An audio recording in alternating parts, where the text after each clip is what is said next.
We've come to the time of year that most closely correlates on our calendars to the time of year that Jesus marched into Jerusalem, spent the last week of his life demonstrating and teaching what he was about, and was ultimately crucified and raised again on the third day. Being so, I'd like to invite you along with us as we go through a journey this week to remember what Jesus did in the days of those final week, on that final week. Not just to remember what he did, but who he did it for and why he did it.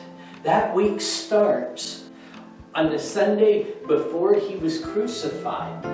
He enters Jerusalem. Now, Jesus had entered Jerusalem. He went there at least once a year for much of his life. He had done so throughout his ministry. But this time, the last time, he enters it very differently. As he does so, people are cutting down palm branches and they're laying them on the road before him. They're waving them. They're taking their cloaks off and they're laying them down, signifying that they recognize him as the King, the coming Messiah that was going to deliver them. But Jesus, this might not be a way you've thought of him very often in your life, was a rule breaker. You see, I've had trouble throughout most of my life reconciling how Jesus could come into a town with praise and adoration by so many people, and in just less than a week's time end up crucified. Not just crucified by a small group of people, but a seemingly unanimous decision by the Jewish leadership and largely supported by the populace. How could that take place? Well, I think the answer is in some of the beauty of this final week lies in the idea that Jesus was a rule breaker. Jesus didn't do anything the way people expected him to do. I think of Jesus' triumphant entry through the eyes of a nearby Roman soldier. You see, to the Roman soldier, this triumphant entry would not have looked like a triumphant entry. It didn't come with the pomp, with the wealth, and with all of the important or influential and powerful people following along with Jesus. You see, the people who were following Jesus were kids, we read. Not just kids, but people who themselves had been oppressed.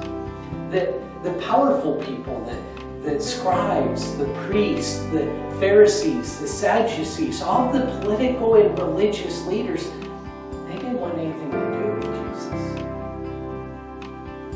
He didn't make friends with attorneys and lawyers and with politicians. He made friends with prostitutes and sinners and fishermen. You see, to the Roman soldier, I think he would have looked at Jesus' triumphant entry and said, that looks odd. And to the Pharisees, the political and religious leaders of the time, it wasn't just odd, it was borderline blasphemous. In fact, they stopped Jesus as he's coming in to Jerusalem. They say, do you hear what these people are saying? Jesus' response was interesting. He said, if they quit, the stones themselves will cry out. You see, here's the powerful message. Jesus is a rule breaker. Jesus was not a failure.